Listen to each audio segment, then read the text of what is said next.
So அந்த அடிப்படையில் முதல்ல நான் வந்து ஹாரர் ரிவ்யூஸ் என்கின்ற என்னுடைய சேனலில் 35% ஓட்டு விஜய் அவர்கள் வைத்திருக்கிறார்கள் அப்படிங்கிறத வந்து எக்ஸிட் போலுக்கு முன்னாடியே வந்து சொன்ன முதல் ஊடகம் வந்து என்னுடைய ஊடகம் தான்.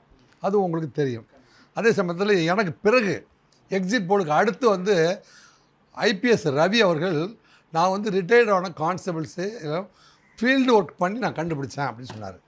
ஸோ நாங்கள் 2 பேரும் சொன்னது நடந்திருக்குது.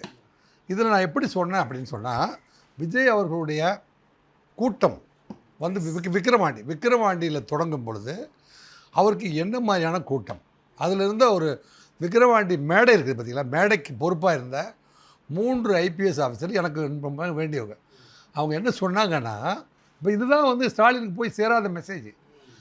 முன்னாள் முதல்வர் ஸ்டாலின் அவர்களுக்கும் உதயநிதி அவர்களுக்கும் போன்று இது சென்றடையாத ஒரு மெசேஜ், முக்கியமான மெசேஜை நம்ம சொல்லிகிட்டு இருக்கிறோம். தயவுசெய்து இப்போது அவங்க பார்த்து வீட்டுக்குள்ளே உட்காந்து மனநிலை சரியில்லாமல் இருக்கார் புலம்பிக் கொண்டு அப்படிலாம் இல்லை. இந்த செய்தியை வந்து ஊடகத்தில் என்ன மாதிரியான செய்திகளோ அந்த செய்திகளை அவர்கள் தலைமைக்கு எடுத்து சொல்லவில்லை. 200% வந்து இன்டெலிஜென்ஸ் ஃபெயிலியர். யார்? திரு மு.க. ஸ்டாலின் தலைமையில் இருந்த இன்டெலிஜென்ஸ் வந்து 200% ஃபெயிலியர் ஆனதுனால தான் அவர் தோற்று போனார். 100% பிளேஸ்மெண்ட் கேரண்டியுடன் பிகாம், பிசிஏ, பிபிஏ, பிஎஸ்சி படிக்க JNN college of arts and science, Chennai.